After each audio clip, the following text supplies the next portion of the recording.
Hi all!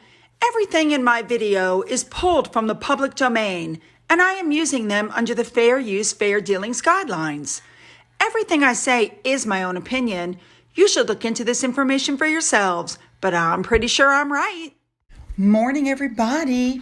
Okay, we have a lot to cover today, and I'm starting with this picture. That is an actual street in Yorkshire. Yes, my friend who lives here, who's from the UK, showed it to me. I just thought it was so funny. Not funny in a bad way, funny in a good way. Okay, so we have a lot to cover. Let's just jump in. Let's go. Here we go, day 2 of Explore Your Archive Week. And apparently, King George III was fascinated by scientific instruments and clocks.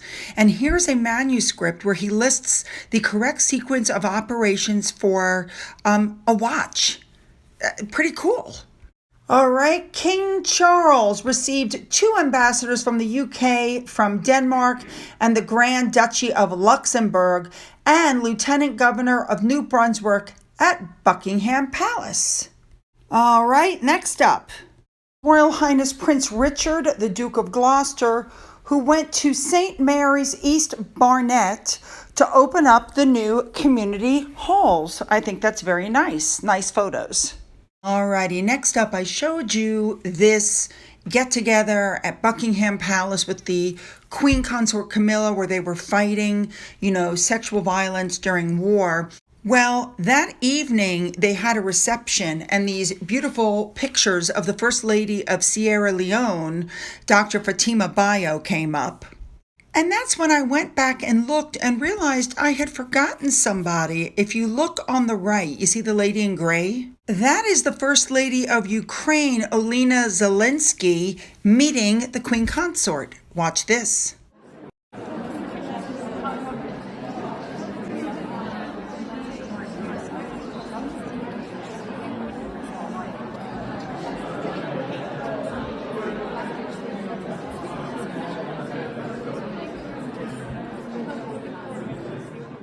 All right, next up, I already told you that it looks like Fergie might get an invitation to Christmas, but it looks like Charles did invite her to spend the first Christmas with the royals in 30 years. I don't know if he's doing it because Andrew is so unhappy because he's lost everything else, but I guess he just figures like she's hung in there with Andrew. She's raised 2 great kids, well, usually, and so he's including her, which I think is nice.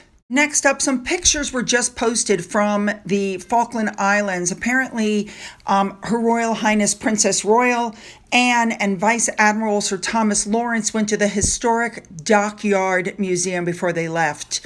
Looks very nice. Next up, Princess Beatrice attended a Christmas Carol concert in London with her husband. And then before that, they spent a night out at a members-only club. They seem to be out and about a lot, and nobody's seen the baby recently. It's like, yeah, okay.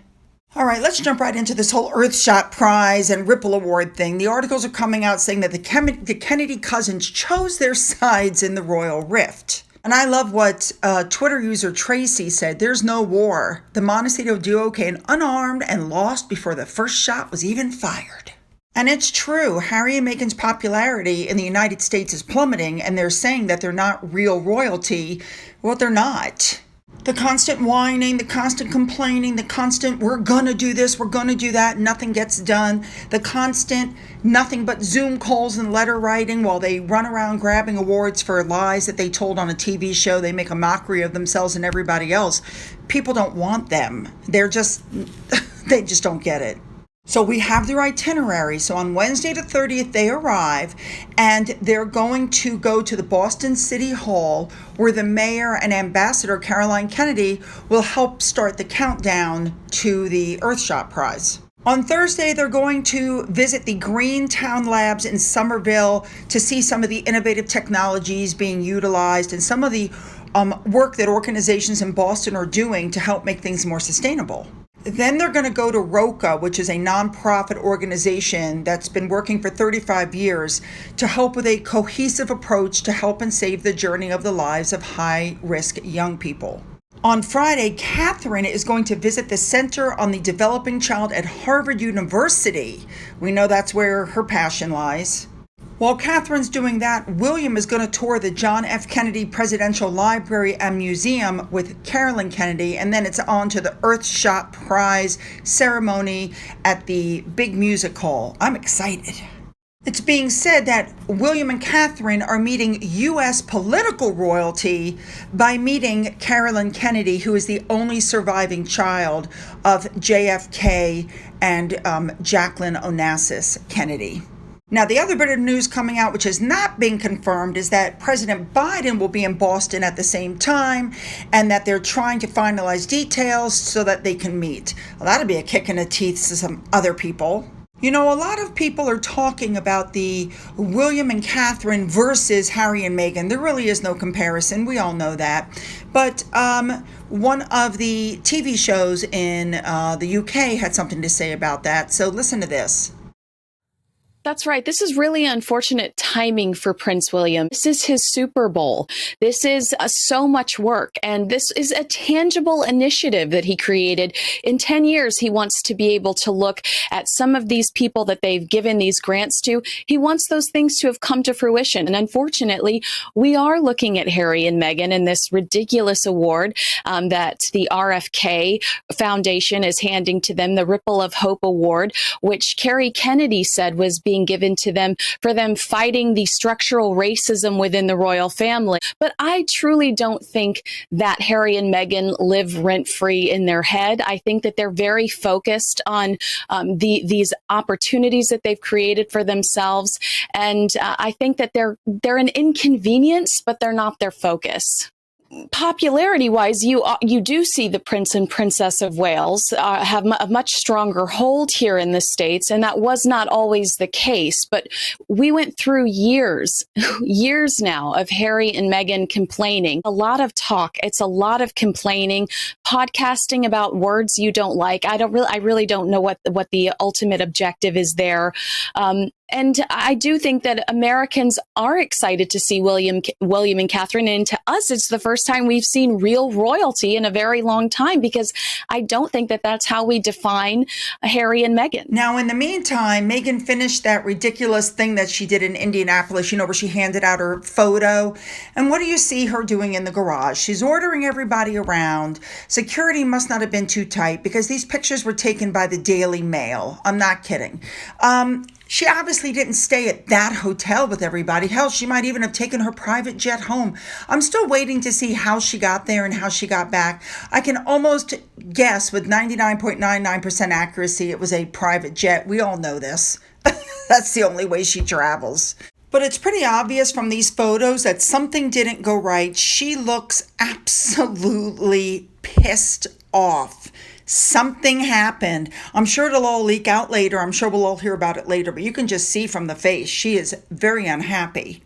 Well, anyway, going back to the whole thing, the Girl Scouts, and it was a $5,000 table. Well, somebody said something to the Girl Scouts, and they claim it was a donated table. And then somebody else said, what a waste of money. And they said, oh, no, it was a donated table.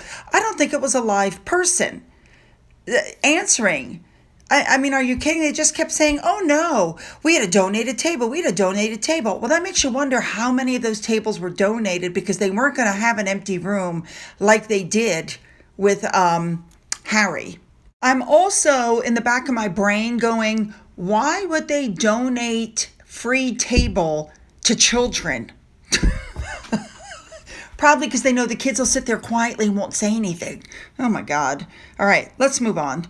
Somebody had said that these looked like cheap dollar store frames. I'm not kidding. And then this photo was put up showing Meghan Markle caught at the dollar store buying frames. I don't know how true this is, that this is her. That does look like her, though. All right, moving on. And I was right. It didn't take long. The information came out. Meghan flew on a private jet. She landed in Indianapolis at 4:45 p.m. and took back off, scheduled at 8:45 p.m. So an evening with Meghan Markle, she basically was on the plane more than she was in Indianapolis. So they said that she was barely there. But what did I tell you? I knew she was on a private jet. I knew it. And the first photos of Meghan have been leaked. Here you go. Hair is a freaking mess as usual. But what really caught my attention is the face. She forgot to bronze her neck. My goodness. Oh my gosh, finally, the last Archetypes podcast dropped. And Meghan had men on. Now, I find this very interesting. It was interesting for number one, she had already put this up that she was going to have this woman on her podcast. I guess she got thrown over for the men. That's the first thing.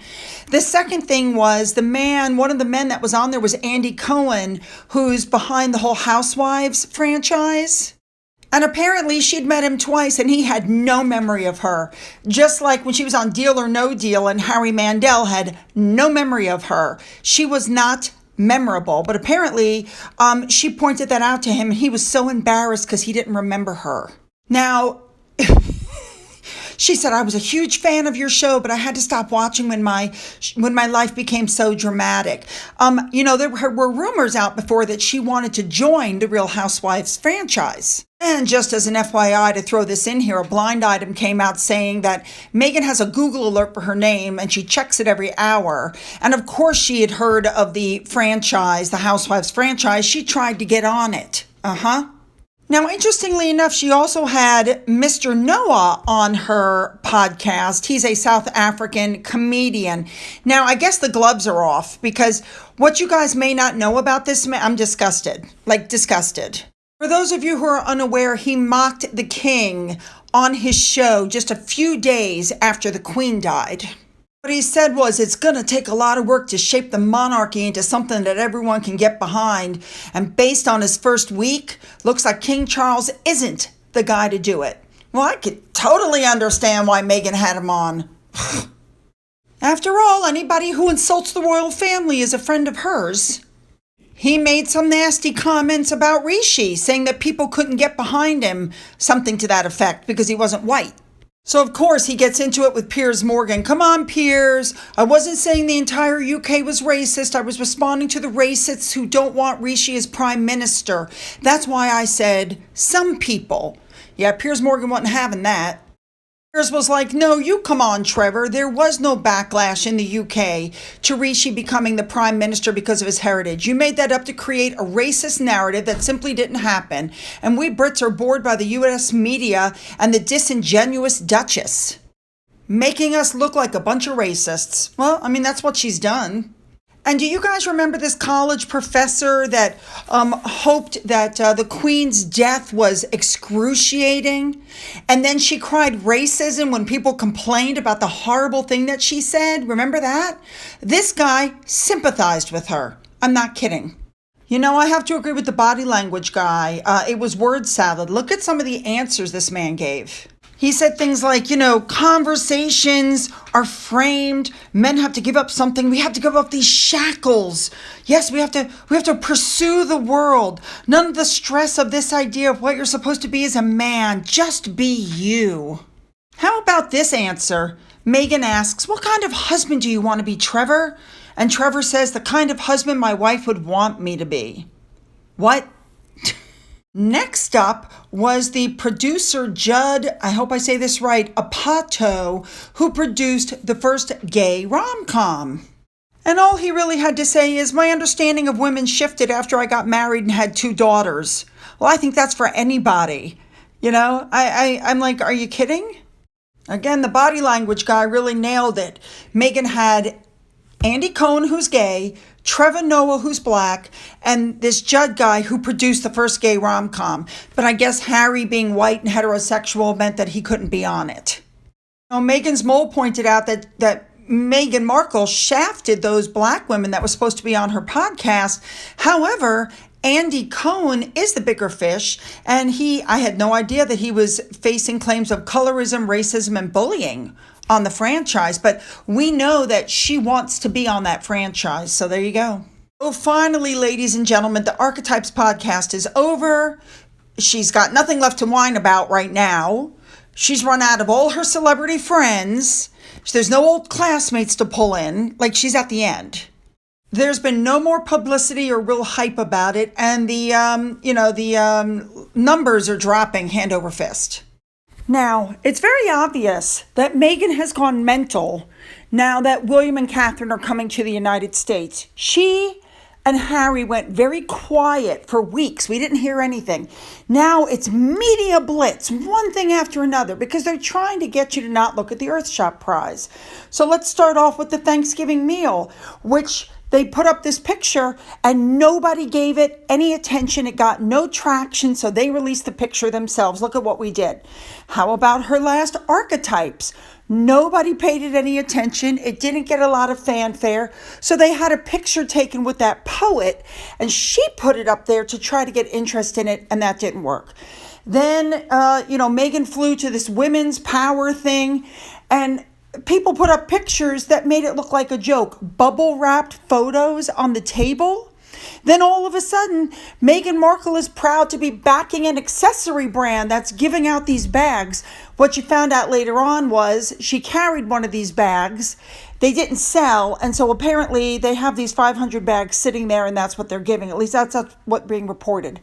Now, when all of that didn't gather the attention she wanted, guess what? A Zoom call photo was released. And there's Archie, who, by the way, number one, if that is Archie, it proves everything I said. His hair was being color corrected, number one. Number two, thank God, he doesn't take after his mother in any way, shape, or form. But even this didn't really garner attention. So now the next thing is coming out. Take a guess what that is. Suddenly, article after article is coming out saying that Meghan is in danger. She's got all these real threats against her. Oh my goodness, they have to have this security. They have security. They pay for security themselves, although we know that that's really not what they want. So it comes out that, the threats are horrible. Now, here's the interesting thing. Everybody's so obsessed with Meghan Markle. How about the fact that the royal family gets all kinds of death threats? As a matter of fact, threats towards the Wales' children have gone through the roof since Meghan Markle married into that family because of the Sussex Squad. The Sussex Squad is throwing out these threats. Now, when it came out that Harry and Meghan had been in touch with them, that they had phoned to thank a Twitter account that had been one of the ones abusing the royal family, and they were asked about it, they said they didn't know her, they didn't know what anybody was talking about, and the person that they were talking about actually outed them. But I clipped this from a previous video I did just to show you the kind of threats that are going against Catherine, William, and their children. Watch this.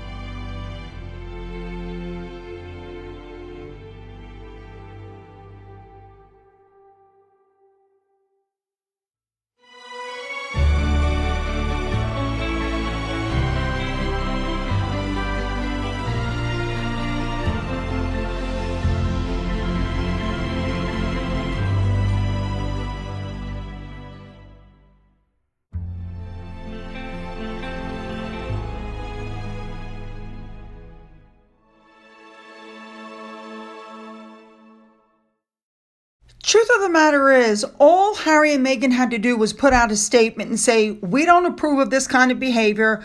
Please stop threatening my niece and my nephews. That's my brother. Yes, we're having issues right now, but please don't threaten the family. And they said nothing because I think on some level they're enjoying it. All right. To end this video, I want to discuss the elephant in the room, and that's what happened with this tweet that went up. So this woman puts up the tweet and basically says that she was disrespected at Buckingham Palace, that some woman came up, moved her hair, looked at her tag, and then started interrogating her. The interrogation was something along the lines of, where are your people from? Well, I'm from Britain. Where are you from? I'm from Britain. I was born in the UK. Finally, the woman says something like, the family came from Africa. And the woman goes, now we're getting there. What the woman was trying to ask was I can't say the word, her ethnicity? Can't say the word. So if somebody came to me and said, where are you from? And I said, well, I was born in New York. No. Where are your people from? Oh, mother's side of the family is from Austria. Dad's side of the family is from Russia. We don't know the towns anymore, but this is, where the family's from. So basically, these are the questions that were asked of this woman, and this woman took it to a bad place. This is racial. It's racial. It's all racial. I think she had a little bit of an agenda. Let me show you what I mean. The timing is just a little too convenient for me. I smell a rat, and let me explain why. First of all, this woman has an agenda. She previously accused King Charles and Queen Camilla of committing domestic violence against Meghan Markle. Yes, and of course, that was proven to be a complete lie. Here's another post she put up where she accused people of racially abusing Meghan Markle. Here's another tweet. And another tweet. She has an agenda. Quite frankly, I'm not sure why she was even invited to the palace. And then when you looked a little closer at the tweets, you see that this woman is friends with Mason Harriman. Does that name ring a bell to you guys at all? Anybody? Misa Harriman is the gentleman who takes the photos for Harry and Meghan. He was supposed to take the photo with the Queen, but the Queen said no. You get it? So I have to say I agree with Sunshine Breeze here. She dressed up. She obviously had an agenda. She went there. She's chiding a woman who's like close to 90 years old, and then she ran to the media with it, knowing that the media would pick it up. I mean, give me a break. All this woman had to say was, I'm Nigerian. She didn't brag about being, and I think they called it an Igbo woman. She was replying with single words, and then she went out of her way to memorize everything that this woman said. Yep. You know what, you guys? What it comes down to is this 80-something-year-old woman basically said, where are you from originally? Like, where's your family originally from? Your name is unusual. Where does it come from? Where does it originate?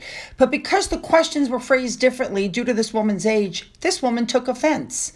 Like, are you kidding? There's nothing wrong with those questions. So, after she ran as fast as she could to Twitter to race bait and besmirch an old lady, she's now putting up tweets like this one. Thank you for your support. We did not wish to reveal the person involved. It's the system that needs to be revived. Yes, the person was offensive, but it serves no purpose to name and shame. It would just make us just as bad. She already named her. She knew that her name was going to come out, and now she's doing a fundraiser. Yes, a fundraiser to give refuge to Black people experienced domestic abuse. And I think she realizes that this whole thing might affect her charity. And now, after stirring the pot, she's now offering cultural competency training to Buckingham Palace. So she wants to go back to the scene of her racist experience to train I don't know who. And I guarantee you she better look around, because that's the last time she will ever be at that palace. I'm sure they will accept the offer just to say they accepted the offer. She's not going to teach anybody anything. But maybe she should go back so the palace can question her about her tweets, especially the one where she accused the king and queen of domestic violence against Meghan Markle. Yes, I think she should return. All right, I have to get off this topic because I'm really getting angry now. Like, this is just ridiculous. This is all part of the let's take the attention away from William and Kate, but I don't think it's going to work, personally. So, here's what I want you guys to do. First of all, remember that I work 24 hours behind. So you're getting this video. And yes, I know William and Catherine will be there, but I want to make sure I have all the photos and all the information so that I can give you guys a full, rounded thing. I just have to be sure. Okay? So leave those comments below. Don't forget to hit the subscribe button and the bell. Don't forget to follow me on Twitter, Getter, and Rumble, and my email is in the description box along with the link to my Patreon, okay? For those of you who have donated to my coffee fund and through the thanks button, thank you so much. As always, have a great day, and I will see you tomorrow.